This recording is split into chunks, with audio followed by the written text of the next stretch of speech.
Hello, Jayvardhan Singh here and you are listening to the marine podcast. आज का issue है crew change. Crew change के बारे में हम लोगों ने बहुत ज़्यादा सुना है, बहुत ज़्यादा देखा है। अगर आप मैरीटाइम फील्ड से बिल्कुल थोड़े से भी रिलेटेड हैं तो चाहे इंस्टाग्राम पे इन्फ्लुएंसर्स अपने पोस्ट में डाल रहे हैं, चाहे कि यूट्यूब वीडियोज़, या फिर चाहे आप किसी भी मैरीटाइम न्यूज़ को पढ़ लीजिए, हर एक चीज़ का सिर्फ एक ही हॉट टॉपिक है और वो है क्रू चेंज।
क्लियर इंडिकेशन नहीं है as far as sea farers are considered. तो बस वही बता रहा था कि यार शिप पे भी अब स्टार्टिंग में तो ठीक ठाक था, लेकिन अब थोड़ा मुश्किल होता जा रहा है, क्योंकि अपन एक्सपेक्ट करते हैं कि 6-7 महीने एट मैक्स होगा, उसके बाद घर पे आने को मिलेगा। लेकिन अब काफ़ी ज़्यादा समय जो है वो गुजर चुका है। उसकी बात को सुनकर मुझे रियल में लगा कि हाँ, जो क्रू चेंज है वो एक वाकई में काफ़ी बड़ा इशू है।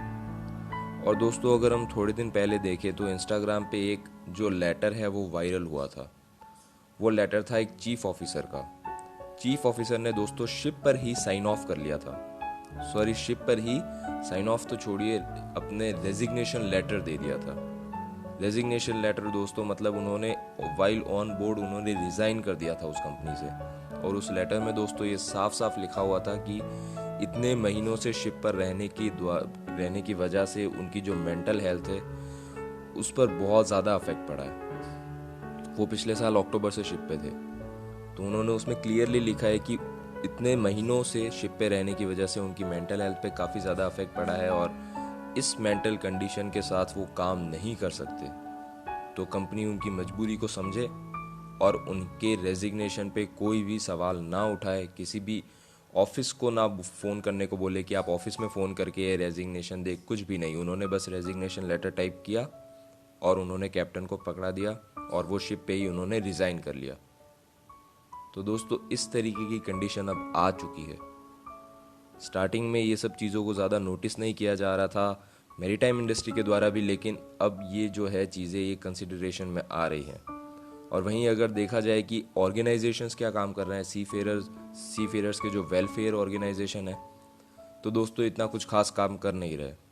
ट्विटर पे अगर आप उनके अकाउंट्स देखें तो इतनी बड़ी बड़ी बातें होती हैं, लेकिन अगर आप ग्राउंड रियलिटी देखें तो कुछ भी नहीं हो रहा है सी फेयरर्स के लिए।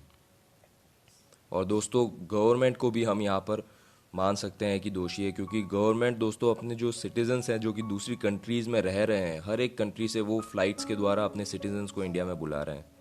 तो क्या जो सी फेयरशिप पर स्ट्रैंडेड है वो सिटीजन्स नहीं है इस कंट्री के? क्यों नहीं बुलाया जा रहा है? और ऊपर से जो कंपनी की तरफ से वो काम करते हैं वो बहुत ही बड़ी कंपनी है, उनके हाथ में बहुत ज़्यादा पावर्स हैं। अगर वो चाहे तो गवर्नमेंट को अप्रोच करके दोस्तों ये जो इशू है उसको जल्दी से जल्दी सॉल्व कर सकती हैं, लेकिन ऐसा हो नहीं रहा है।